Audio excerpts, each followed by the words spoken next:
ಕಾನೂನು ಸತ್ಯಶೋಧನಾ ಸಮಿತಿ ವತಿಯಿಂದ ನಾವು ಬಳ್ಳಾರಿಗೆ ಹೋಗಿದ್ವಿ.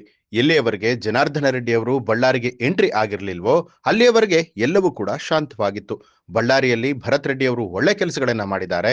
ಜಾತ್ಯತೀತವಾಗಿ ಪಕ್ಷಾತೀತವಾಗಿ ಮಹರ್ಷಿ ವಾಲ್ಮೀಕಿ ಅವರ ಪುತ್ಥಳಿಯನ್ನ ಸರ್ಕಾರಿ ಜಾಗದಲ್ಲಿ ಇಡಬೇಕು ಅಂತ ಹೇಳಿ ಎಲ್ಲಾ ಸಿದ್ಧತೆಗಳನ್ನ ಮಾಡ್ಕೊಂಡಿದ್ರು. ಇದನ್ನ ಸಹಿಸಲಾಗದೆ ಬ್ಯಾನರ್ ಹರಿಯುವಂಥದ್ದು ಹುಟ್ಟಿಕೊಂಡಿದ್ದು ಎಲ್ಲಿಂದ, ಆರಂಭ ಆಗಿದ್ದು ಎಲ್ಲಿಂದ? ಶ್ರೀರಾಮುಲು ಮುಂದೆ ನಿಂತು ಬ್ಯಾನರ್ ಅನ್ನ ಹರಿಯಲಾಗಿದೆ.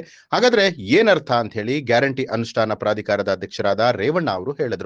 ಧಾರವಾಡದಲ್ಲಿ ಮಾಧ್ಯಮಗಳೊಂದಿಗೆ ಮಾತನಾಡಿದಂತಹ ಅವರು ಇದನ್ನ ಅವರೇ ಹುಟ್ಟಾಕಿದ್ದು, ಇದು ಯಶಸ್ವಿ ಆಗ್ಬಾರ್ದು, ಜನರು ಒಗ್ಗಟ್ಟಾಗಬಾರ್ದು ಅಂತ ಹೇಳಿ ಸಹಿಸಲಾಗದೆ ಮಾಡಿರುವಂತಹ ಕೃತ್ಯ. ಅದನ್ನ ಬಿಟ್ಟು ಬೇರೆ ಏನೇನೋ ಮಾತನಾಡ್ತಾ ಇದ್ದಾರೆ. ಅದೆಲ್ಲ ಸತ್ಯಕ್ಕೆ ದೂರವಾದ ವಿಚಾರ.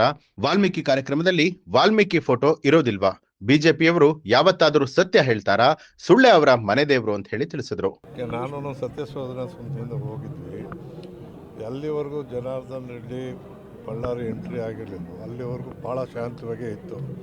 ಬಳ್ಳಾರಿನಲ್ಲಿ ಇಷ್ಟು ಭರತ್ ರೆಡ್ಡಿ ಅವರು ಒಳ್ಳೆ ಕೆಲಸನೂ ಮಾಡಿದರು ಮತ್ತು ಜಾತ್ಯತೀತವಾಗಿ ಪಕ್ಷಾತೀತವಾಗಿ ಮಹರ್ಷಿಗಳ ಒಂದು ಪ್ರತಿಮೆಯನ್ನು ಸರ್ಕಾರಿ ಜಾಗದಲ್ಲಿಡಬೇಕು, ಸಾರ್ವಜನಿಕ ಇಡಬೇಕು ಅಂತ ಎಲ್ಲ ಸಿದ್ಧತೆ ಮಾಡ್ಕೊಂಡಿದ್ರು. ಅದು ಸಹಿಸಲಾರ್ದೇ ಇದನ್ನು ಹರಿಯೋದು, ಬ್ಯಾನರ್ ಹರಿಯೋದು ಹುಟ್ಟಿದ್ದೆಲ್ಲಿಂದ, ಪ್ರಾರಂಭ ಆಗಿದ್ದೆಲ್ಲಿಂದ, ಬ್ಯಾನರ್ ಯಾಕೆ ಹರಿಬೇಕು? ಶ್ರೀರಾಮುಲನೇ ನಿಂತು ಬ್ಯಾನರ್ ಹರಿದಿದ್ದಾನೆ ಅಂದರೆ ಅಲ್ಲಿಗೇನು ಅರ್ಥ? ಇದು ಇವತ್ತು ಅವರೇ ಹುಟ್ಟಾಕಿ ಇದು ಸಕ್ಸಸ್ ಆಗಬಾರ್ದು, ಇದರಿಂದ ಆ ಜನ ಒಗ್ಗಟ್ಟಾಗ್ತಾರೆ ಅನ್ನೋದು ನೋಡಿ ಸಹಿಸಲಾರದೆ ಮಾಡಿರ್ತಕ್ಕಂಥ ಕೃತ್ಯ. ಅದನ್ನು ಬಿಟ್ಟು ಬೇರೆ ಮಾತುಗಳು ಅವ್ರು ಆಡ್ತಾ ಇದ್ದಾರೆ.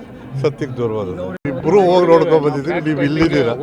ನೀವು ಇಲ್ಲಿದ್ದೀರಾ, ನಾವು ಅಲ್ಲೇ ಹೋಗಿ ನೋಡ್ಕೊಂಡ್ಬಂದಿದ್ದೀವಿ. ವಾಲ್ಮೀಕಿ ಕಾರ್ಯಕ್ರಮದಲ್ಲಿ ವಾಲ್ಮೀಕಿ ಅವ್ರು ಇಲ್ದೇ ಅವ್ರ ಫೋಟೋ ಹಾಕೊಂಡು ಮಾಡ್ತಾರಾ?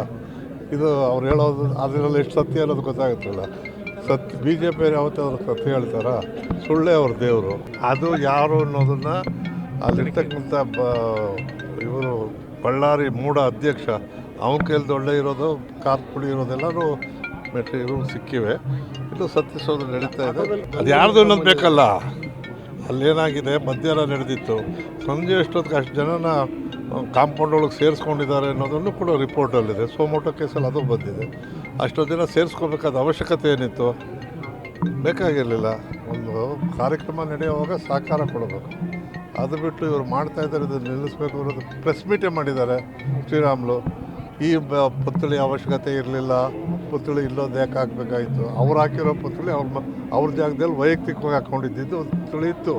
ಸಾರ್ವಜನಿಕವಾಗಿ ನಡೆಯುವಂಥ ಕಾರ್ಯಕ್ಕೆ ಯಾರು ಹೋಗಬೇಡಿ ಅಂತ ಕರೆ ಕೊಟ್ಟುವಂಥವ್ರ ಹತ್ರ ಅಂಥ ಮಹಾನ್ ನಾಯಕನ ಅವರು ಮಹರ್ಷಿ ವಾಲ್ಮೀಕಿಯವರ ಶಿಷ್ಯನ ಅವರ ಬಗ್ಗೆ ಕಾಳಜಿ ಇರೋರ ಕೆಡ್ಸಕ್ಕೆ ಮಾಡಿದ್ದಷ್ಟೇ. ನ್ಯೂಸ್ ಅಲರ್ಟ್, ನಿಮ್ಮಿಂದ ನಿಮಗಾಗಿ.